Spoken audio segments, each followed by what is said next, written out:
Since 2009, it has been our goal to support, promote, engage, and inspire the arts community by igniting the ghost light that shines on the stages of the up-and-coming, the unsung heroes, the brilliant writers, and the dynamic designers.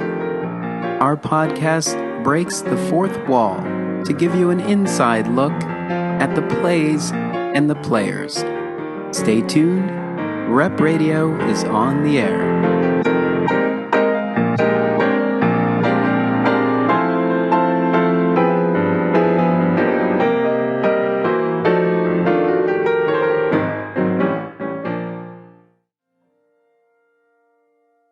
The White Devil wasn't necessarily written to be noir.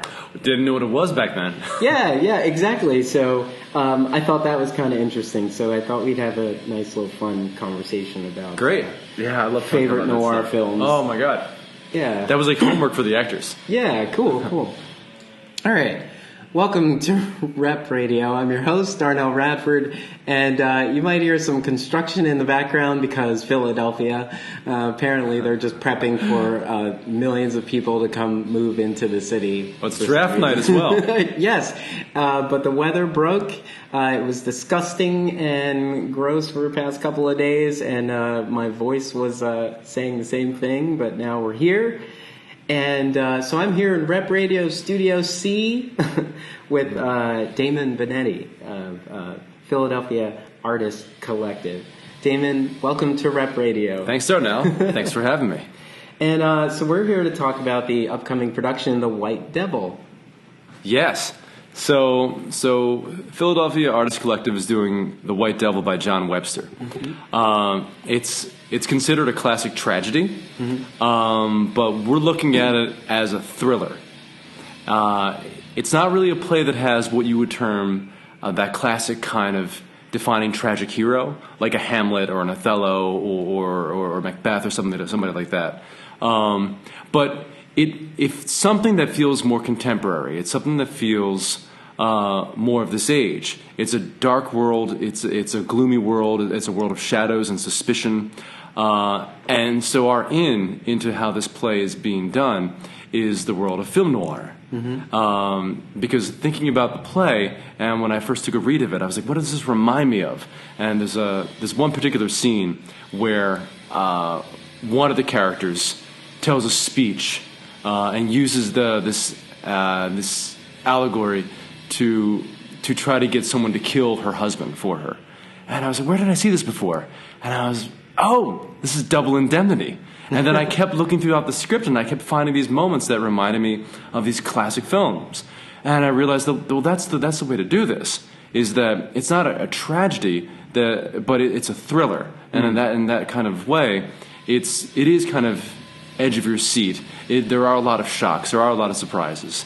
And like in film noir, it's very violent, shockingly so. But even the words, even though this was written 400 years ago, it doesn't feel in the way a Shakespeare play sometimes can feel, where it's a lot of poetry and you can't find a way in. Yeah. I think when people come see this show, they'll be surprised that we didn't change the words. Because they'll think, well, we had to have, because it feels so contemporary.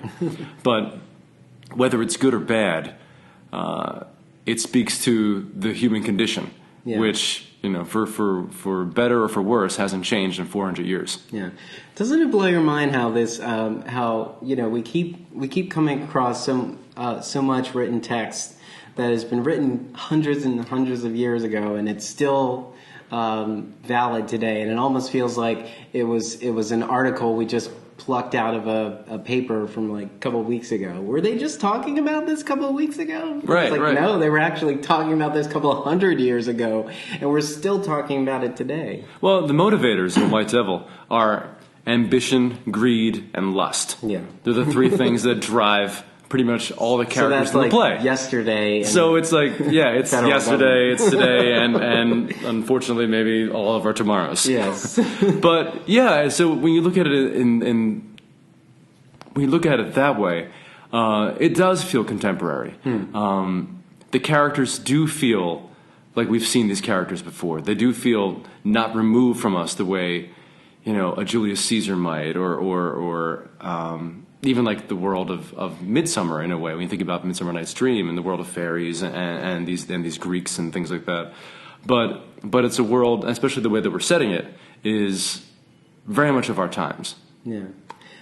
So what sparked your interest in this piece for this season? Yeah.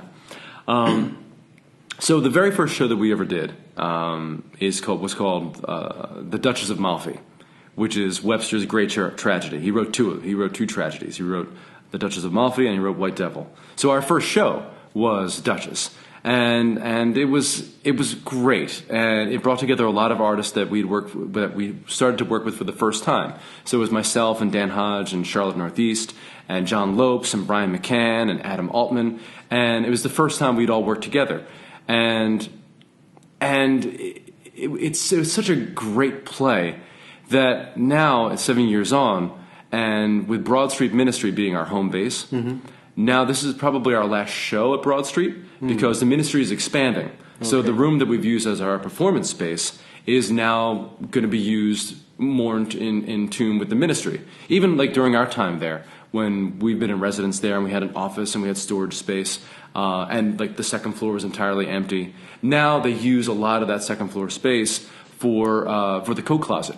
And they've got this amazing organized system up there. It's a guy named Gwen who organizes everything, and it's fantastic because it was a mess 7 years ago, and now it's really, really well organized. But they need the space. Yeah. And even though it looks like it's a big church, it doesn't have a lot of extra space. It's got the sanctuary, it's got the room that we perform in, and then the basement space. Mm-hmm. So they need space, and we need more space. So in our final season, we thought a great way to end would be to kind of bookend things. So we started with Duchess, and we end with Devil. Oh, great! There is this trend of I feel like we're in this realm of searching for spaces again, because it seems like maybe every 4 or 5 years in the community there is a big change and companies end up jumping around and trying to find more spaces. And I don't know, did you I know Partners for Sacred Spaces helped a lot of arts organizations secure these extra spaces in these churches, and then something happens where it's funny, it's like the art makes the space more desirable, and now they've got a better idea for the art. Now we have to go find some other rundown space and make it more desirable so that we can get pushed out of that too. Well, it's like if you look at it in terms of the city, like when artists took over Old City and they got moved out of there and went up to Northern Liberties and then got moved out of there and now in Fishtown, and it keeps on going like that.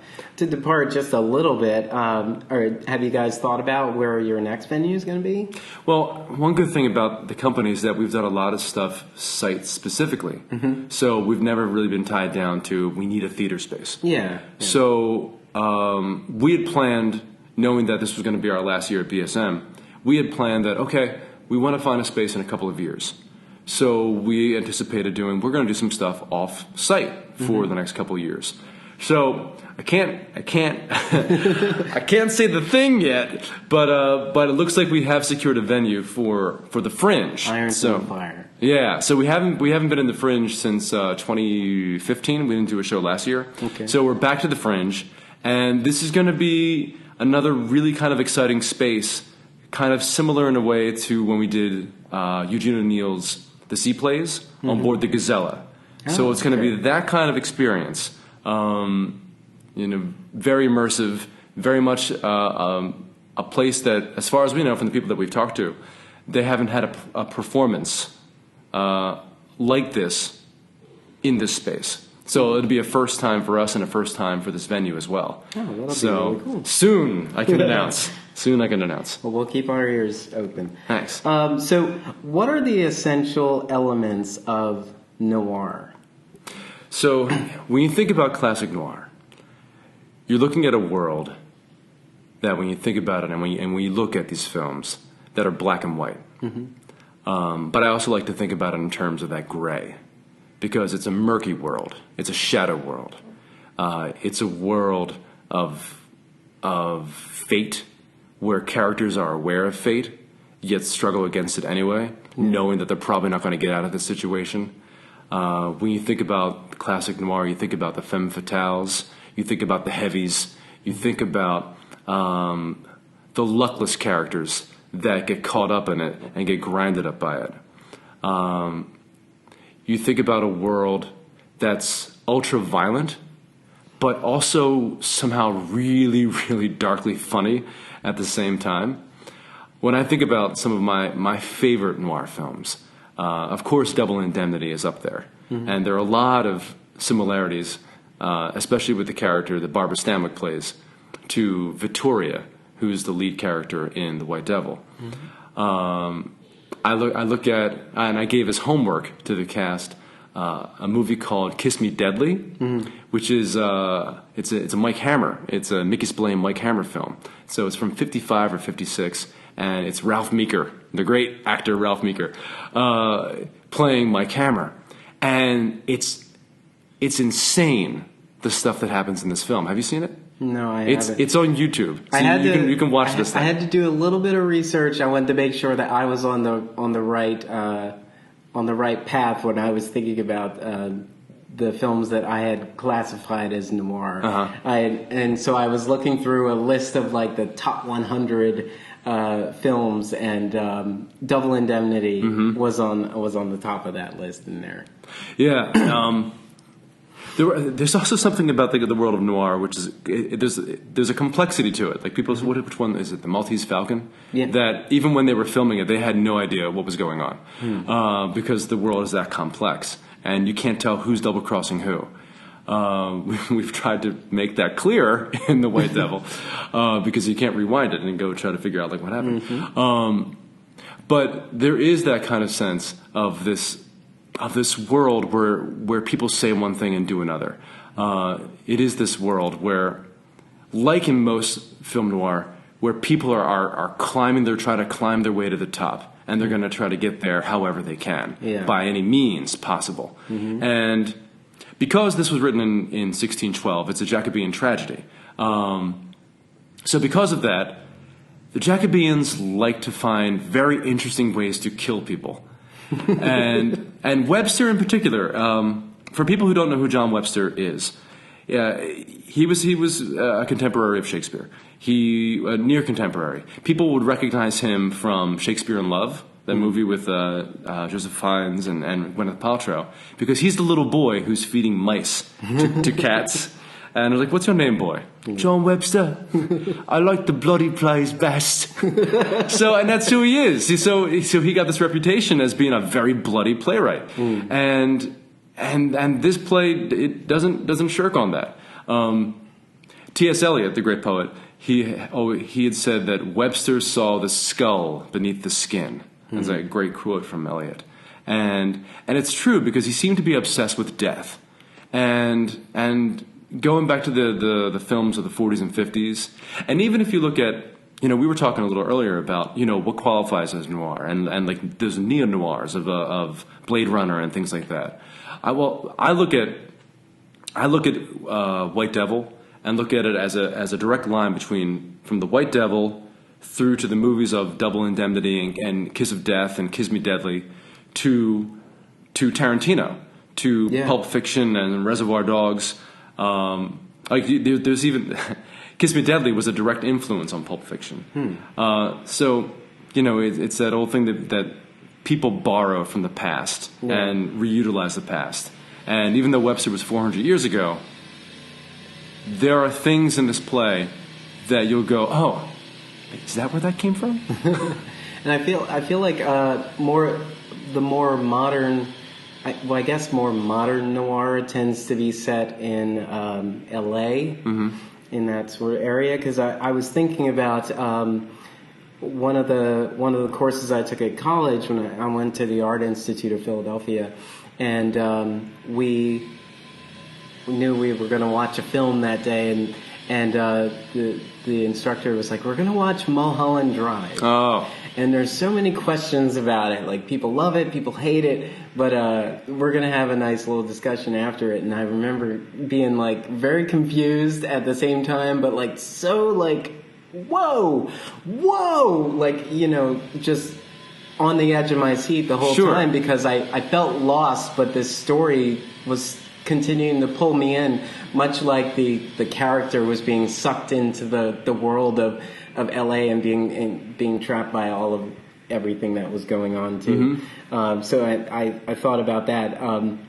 But also shows up in that list is like Taxi Driver. Right. Yeah. Which I didn't think about, but does have these elements of these suspenseful elements where you just don't know what's going to happen next, or you kind of have an idea and but you are on the edge of your seat. All of these films and these styles give you that sense of excitement. Well, and I like that you brought up shock, because there is a lot of shock in White Devil and these kind of films and you know, the plays of Webster. When you think about who he was writing for, he was writing to entertain masses that had tons of distractions around them, that were in that space of people selling oranges and prostitutes and all this kind of stuff, that were like in the space while actors are trying to perform this play. It's not too far removed from like current day in terms of like, we are trying to do theater, and there are all these modern distractions of everything you could do with the cell phone, of like news feeds, on the outside, of construction happening right here on 22nd Street, right? Yeah. So there's always been distractions. Yeah. You know, we haven't lived without them. They've just gotten more technical. So he's writing to entertain, to grab people away from that, to bring them into this story. And I think one thing that PAC does really, really well is, you know, we try to bring people into the story. There usually isn't tons of spectacle with a PAC play. When you think who we are, you think about really good actors doing really good moment-to-moment work about the humanity of these characters, and that humanity is for good or ill. So we invest fully in wherever these characters need to be taken. Yeah. Now I know there's a huge list of actors in this production, but can you tell us who's in the production and tell us a little bit about their characters, where they are? Sure. So Dan Hodge, who's my co-founder, he plays Flaminio, and Flaminio is a schemer. He's like the Duke's valet, and he's trying to get his sister, who's married to another man, hooked up with the Duke, so that he can then be raised in his status. So all these things happen in order for that to happen. Charlotte Northeast, who is my wife as well.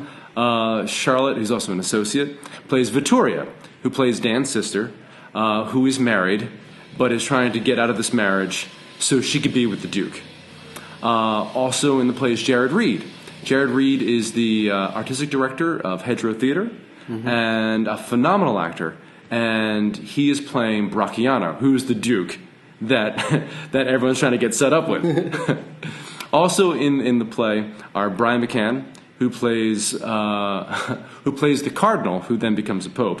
But just because he's wearing holy robes doesn't mean that he thinks in that way or acts the way a holy man should. John Lopes, who's done 5 or 6 shows with us now, plays another Duke. And if there's any kind of tragic character in this play, it's sort of him in a way, because I think he goes from being a really good Duke to then horrible things happening to his family, and then he has a choice. And he has a choice to either take the high road and go through courts of law and things like that, or to manipulate things to his advantage and seek out revenge.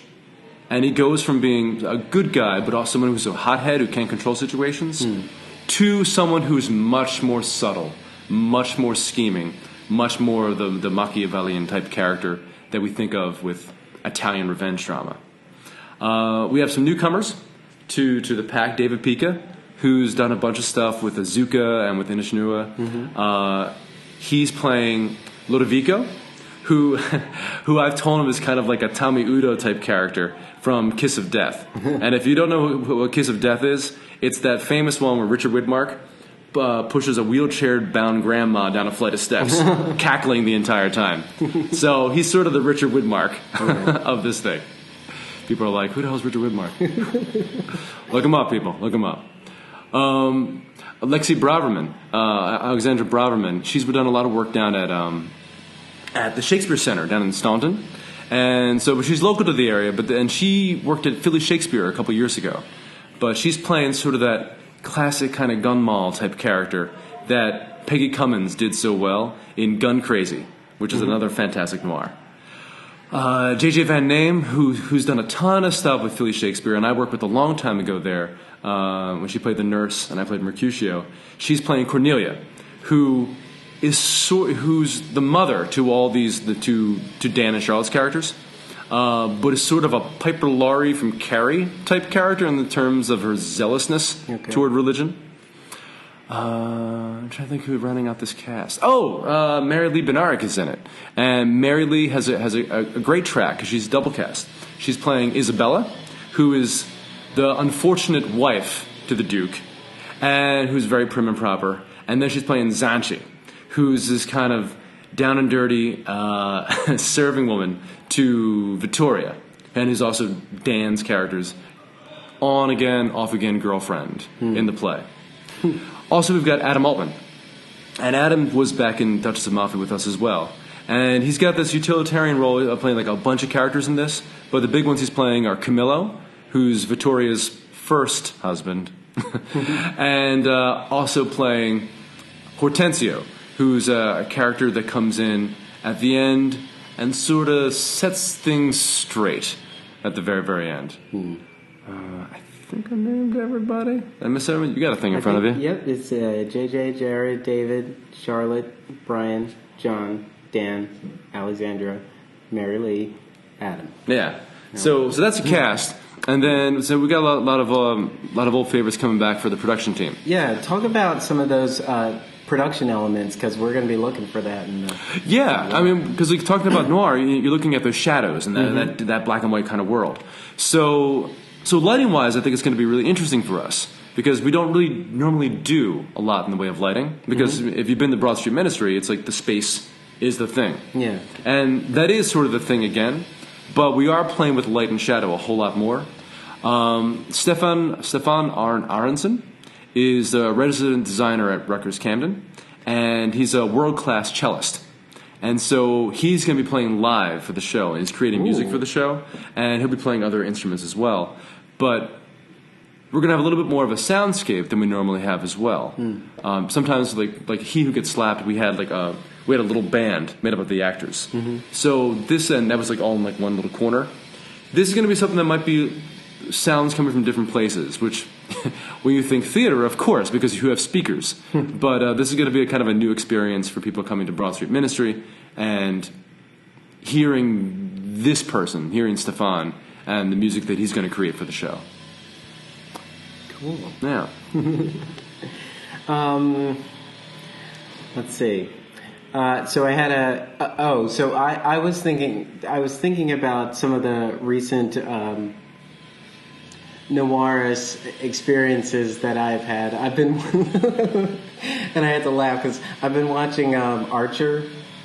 Oh, I've heard of Archer. Yeah, on FX, and Archer is very noir because they've sort of reinvented themselves as a spy agency over the years. They used to be called ISIS, but then ISIS took off as like the name not to have, so they sort of went off into all these other worlds, and now this current world is called Dreamland, where they are set in, I believe it's the late 30s in LA, and it's in the middle of a crime that is very LA Confidential. Sure. Kind of.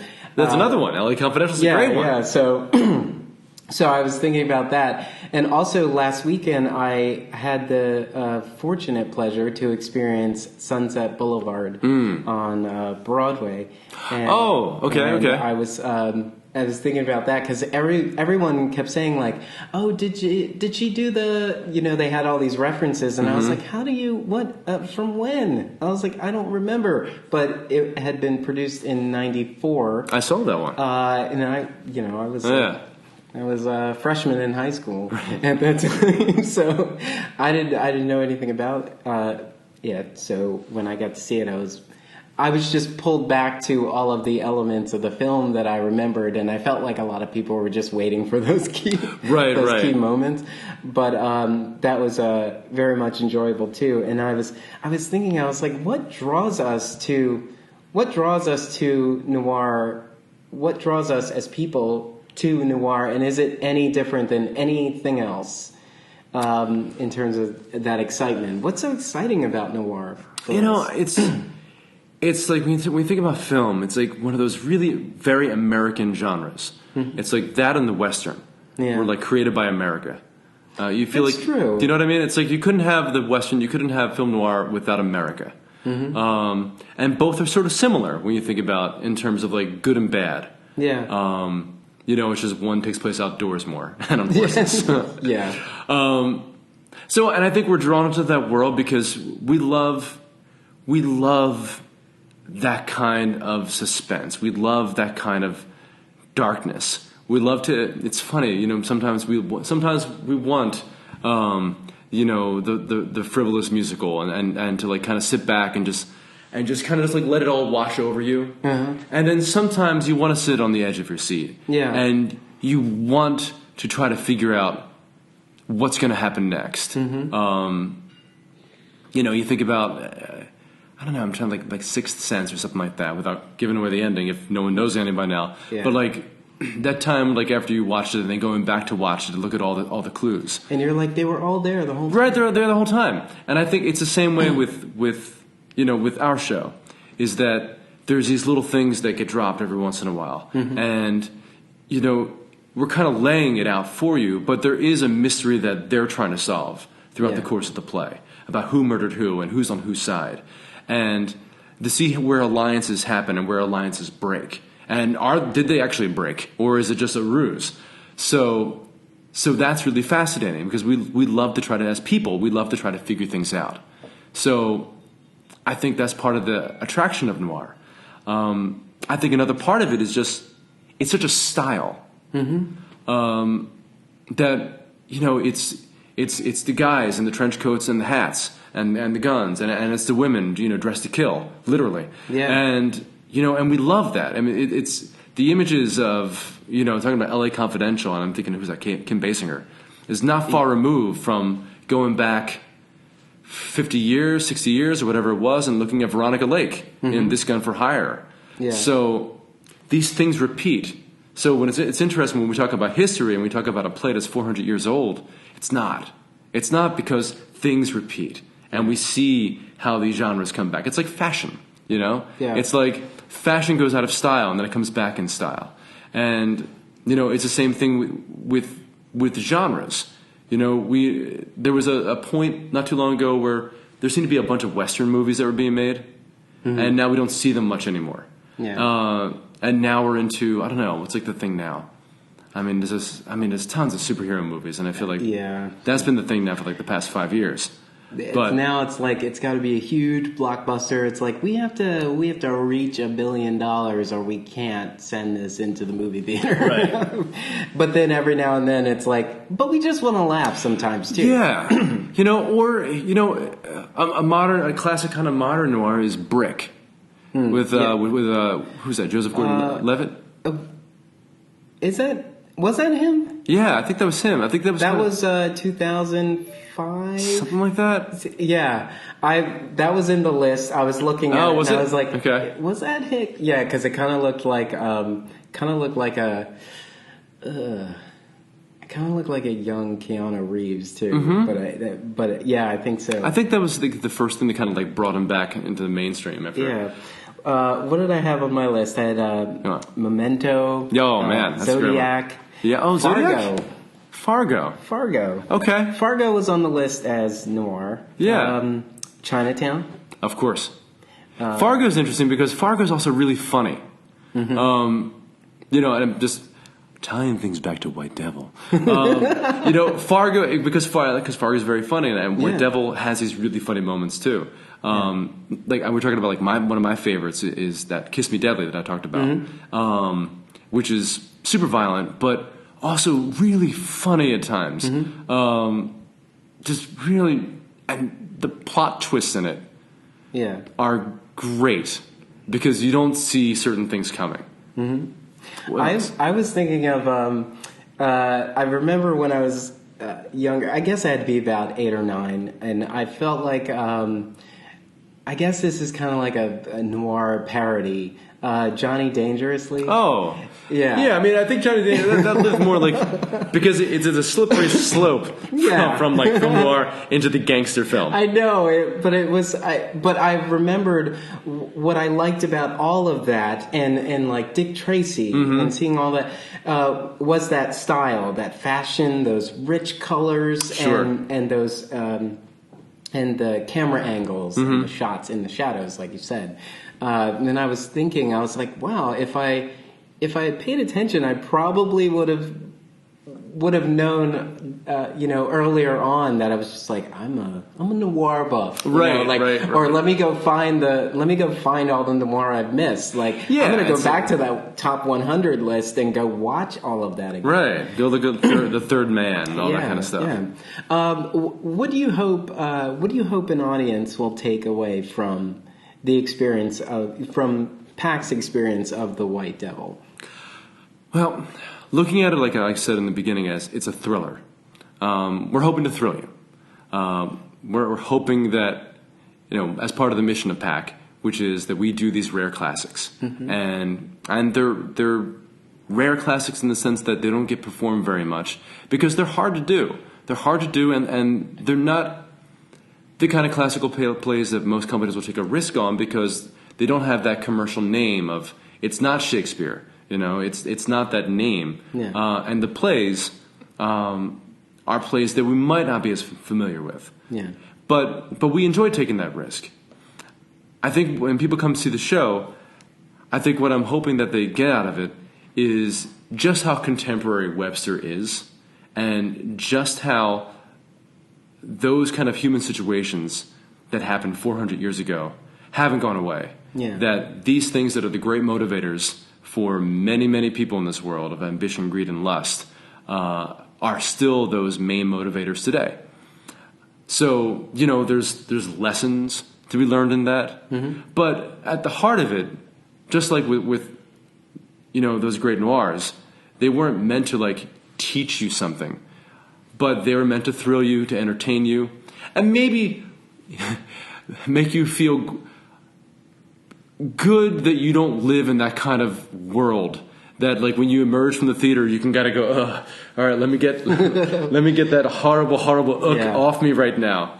And maybe I might just try to do something good in this world because I just saw tons of horrible things happen to people. So maybe that might make me do something a little good when I leave this space. Yeah.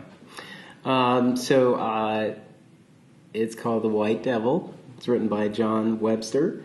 When I was looking a little bit deeper into this, I was trying to figure out when it had been produced. And I think the Royal Shakespeare Company had produced it in the 90s, and BBC Three did a radio version of it too. So that'd be interesting to find that somewhere. It does feel like it should be a radio play. It does, and actually the audio that particular radio play is I think it's online, and you can listen to it because I think they set it sort of in the 40s and 50s. Cool.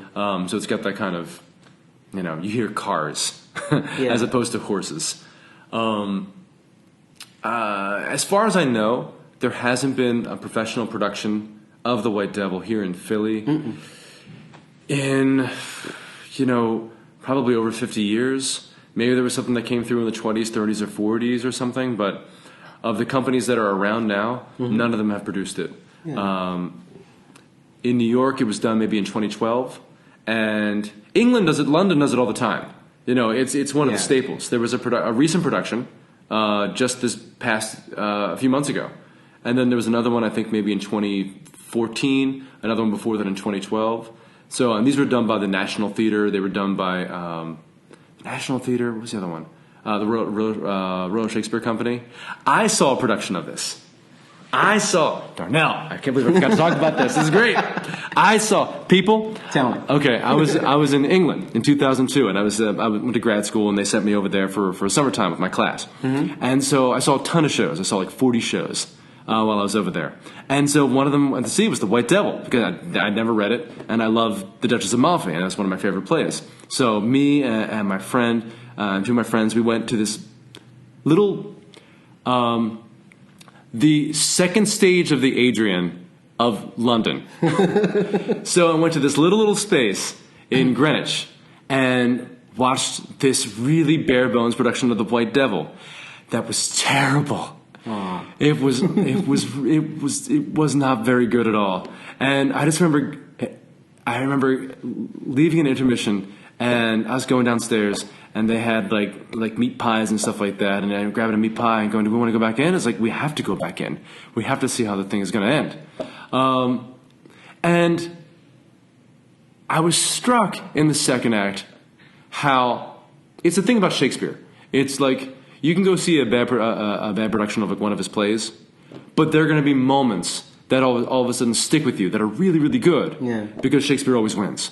Mm-hmm. Do you know what I mean? It's like the language comes through, and no matter what happens, there's going to be moments that work. And then I found that with this play. I thought there's a play in here that's really good that, you know, this really, really young company, like super bare bones, wasn't able to find. So that always kind of stuck in the back of my head. So last year, coming to try to pick this season, I found my old copy that had like all the Webster plays in it, and decided to pick up White Devil and take a look at this again and see if that kernel of truth that I saw still held true, and it did. And I realized there's a really interesting production in this thing that we can do, and I think this is the way that we need to end our time over at Broad Street.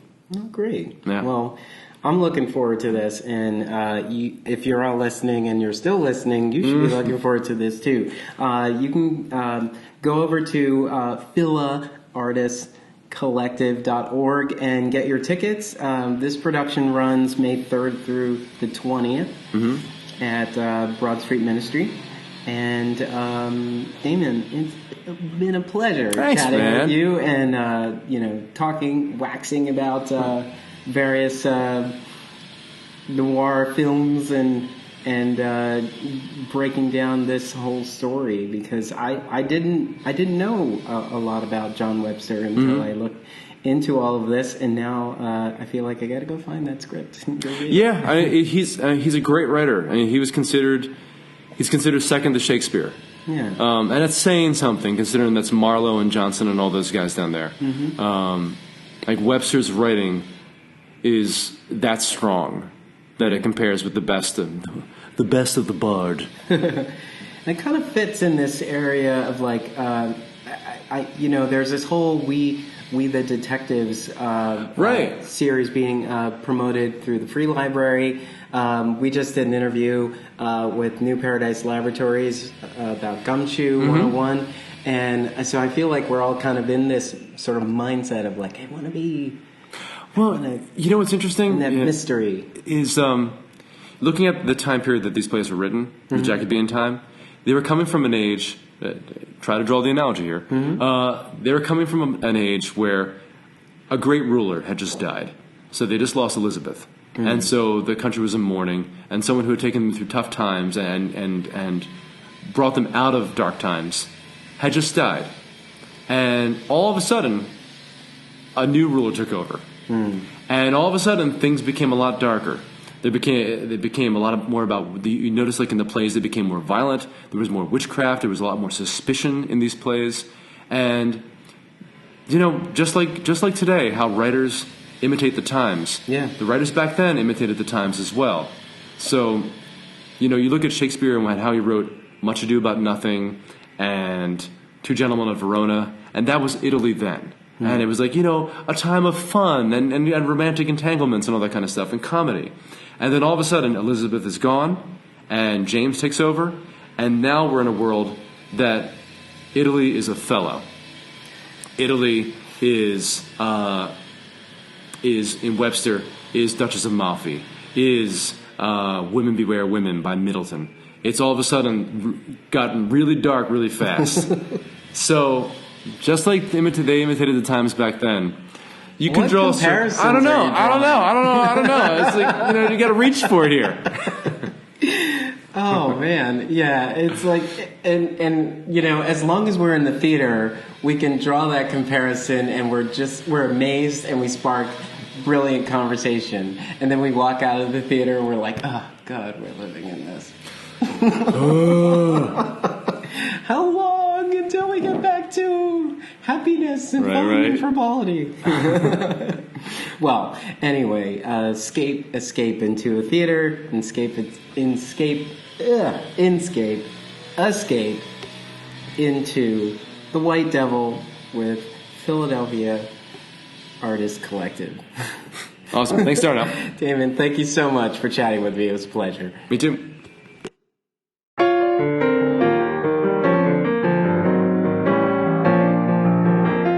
Rep Radio is inspired by our community and listeners like you.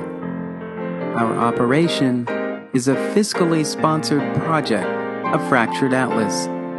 Show your support by making a tax-deductible contribution at repradio.org/support. To join our team or communicate with us, drop us a line at repradio.org. Stay tuned. Rep Radio is on the air.